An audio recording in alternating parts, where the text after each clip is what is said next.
Hari ini hampir semua orang udah nanya ke ChatGPT. Mulai dari tugas kuliah, pekerjaan kantor, tips interview, sampai perbaikin CV, semua nanya ChatGPT. Tapi menurut gue ada satu kebiasaan yang menurut gue udah sangat bahaya kalau lu lanjutin terus. Yaitu lu terbiasa nanya ke ChatGPT sampai lu lupa cara nanya yang benar. Mungkin di sini lu langsung kebayang, wah ini orang mau jualan kelas prompt engineering. Tentunya tidak, teman-teman. Gue cuma pengen ngeluarin keresahan gue aja. Jadi sebagai orang yang udah berkecimpung di dunia data science dan AI, ini tahun ke-6 atau ke-7 gue kerja profesional di bidang ini, terutama setelah AI booming ya, sekarang nggak cuma ChatGPT, ada Gemini, Copilot, Cloud, dan lain sebagainya. Menurut gue yang paling bahaya adalah sekarang ada dua hal nih. Pertama adalah bagaimana cara lu mengajukan pertanyaan yang kadang-kadang ini pertanyaan yang terlalu subjektif, lu tanyakan ke ChatGPT.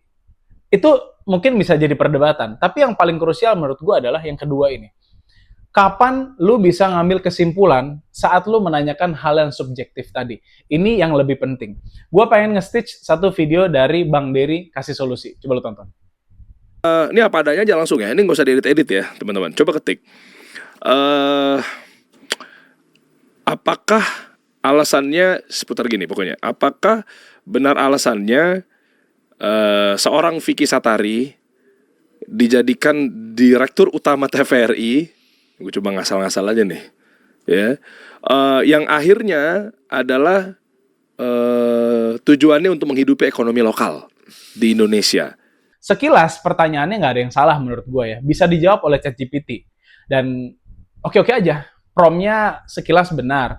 Tapi kalau lu perhatikan dari cara Bang Dery menyusun pertanyaannya secara live waktu lagi podcast, itu terlihat dalam kondisi yang tidak ideal gitu. Karena orang ketika mau menanyakan sesuatu yang sifatnya, menurut gue ini kaitannya erat banget sama citranya Pak Vicky sebagai narasumbernya kasih solusi, which is harus dijaga dong tentunya ya, baik oleh Pak Vicky-nya sendiri dan juga tentunya sama kasih solusi.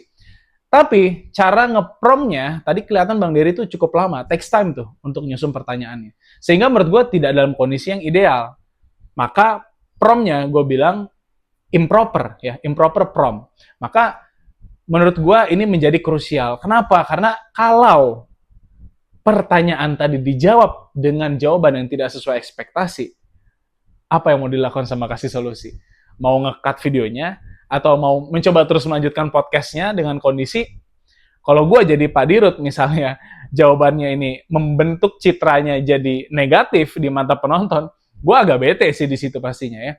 Untungnya memang waktu itu jawabannya bagus, untungnya. Tapi gue mencoba untuk ngebayangin gimana kalau jawabannya kurang pas. Maka di sini pesan yang mau gue sampaikan, which is ini adalah komentar gue juga di kontennya Bang Dery, gue udah bilang kalau ketika kita bertanya kepada ChatGPT, please concern tentang halusinasi. Karena lu bisa bayangin ketika halusinasi mengganggu citra narasumber lu, ini impact-nya bakal negatif di dua sisi, di narasumber sama di acaranya. Karena pada dasarnya ketika kita nge-prompt, lu coba bisa lu eksperimen sendiri. Misalnya lu tanya kayak gini deh formatnya. Apakah A terjadi karena B? Formatnya kayak gitu ya. Atau misalnya lebih parahnya lagi gini. A ini terjadi karena B kan? Nah, itu pasti ChatGPT kita akan tergiring opininya. Karena dia lebih suka ketika kita itu merasa tervalidasi argumennya. Lu boleh coba sendiri. Itu pasti akan membuat jawabannya cenderung iya. Oke? PR-nya buat lu job seeker, mulai sekarang jangan lu pakai ChatGPT untuk nanya apakah CV saya sudah bagus. Justru lu harusnya tanya gini. Ketika recruiter dalam 10 detik melihat CV saya, apa 5 kesalahan terbesar yang bisa membuat CV saya ditolak oleh recruiter? PR-nya itu aja, besok dikumpulin.